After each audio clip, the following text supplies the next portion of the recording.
Bonjour, bien commencer la journée aborde cette semaine le thème de la trahison relationnelle. Je ne vais pas en parler comme un maître à penser, mais comme quelqu'un qui l'a vécu.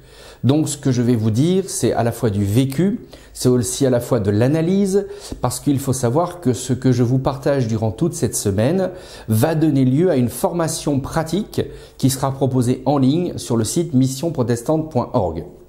Abordons de suite le sujet et d'où vient cette idée de la trahison relationnelle. La Bible est couverte de trahison relationnelle. Que vous le vouliez ou non, c'est comme ça. Et le texte qui me sert pour bien réfléchir le sujet et comme source d'inspiration, c'est le texte qui se trouve dans Genèse au chapitre 50 et les versets 15 à 21. Je vais vous en faire la lecture parce que c'est très important. C'est Joseph qui malheureusement a vu son père Jacob décéder et donc ses frères qui l'ont trahi et dont il a subi la trahison toutes les années de sa vie, voient les choses se tourner contre eux en disant « Si maintenant que le père est décédé, il se retourne contre nous, vu tous les actes de trahison, vu la motivation de trahison que nous avons eue, eh bien Joseph se retourne contre nous, vu qu'il a le pouvoir en Égypte, qu'est-ce que nous allons prendre ?» Et voilà, les frères demandent audience à Joseph et ils disent, voyant que leur père était mort, les frères de Joseph se dirent, si Joseph allait nous traiter en ennemis et nous rendre tout le mal que nous lui avons causé. Ils mandèrent à Joseph, ton père a donné cet ordre avant sa mort. Vous parlerez ainsi à Joseph, de grâce, pardonne le forfait et la faute de tes frères. Certes, ils t'ont causé bien du mal, mais de grâce, pardonne maintenant le forfait des serviteurs du Dieu de ton père. Quand ils lui parlèrent ainsi, Joseph pleura. Ses frères allèrent d'eux-mêmes se jeter devant lui et dire « Nous voici tes esclaves ». Joseph leur répondit « Ne craignez point, suis-je en effet à la place de Dieu ?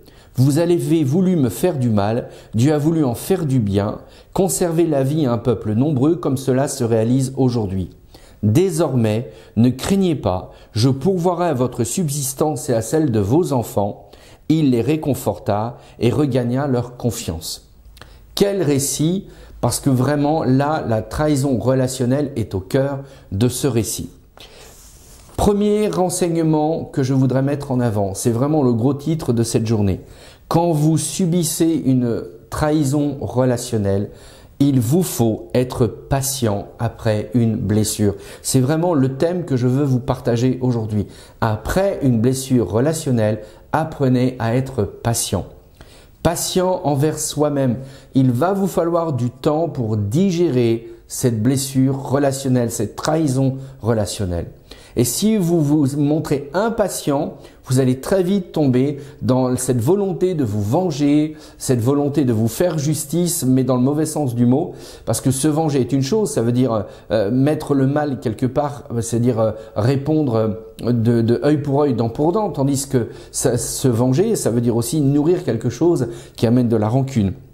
Ensuite, il faut être patient envers l'autre. Ça veut dire que l'autre qui vous a trahi, mais il va peut-être avoir besoin de temps aussi pour comprendre ce qu'il vous a fait, le mal qu'il vous a causé. Et là encore, ça appelle de la patience. Vous ne pouvez pas aller plus vite que la prise de conscience de votre prochain. Ça ne fonctionne pas autrement.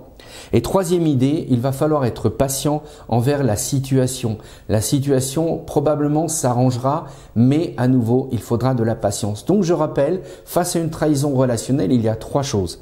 Être patient envers soi-même, être patient envers l'autre, être patient envers la situation. Et pour finir, je voudrais juste vous rappeler cette chose. Il faut laisser du temps au temps parce que le temps permet de cicatriser bien des blessures, y compris dans la trahison relationnelle.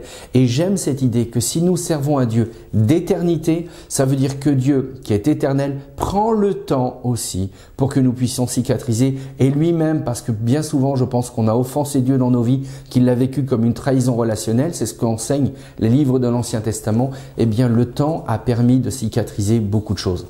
Je vous laisse avec cette idée forte. Je vous dis à demain pour une autre série de Bien commencer la journée et merci de partager cette vidéo auprès de vos amis via les réseaux sociaux, via les mails que vous voulez envoyer et merci de nous soutenir. Bonne journée, à demain.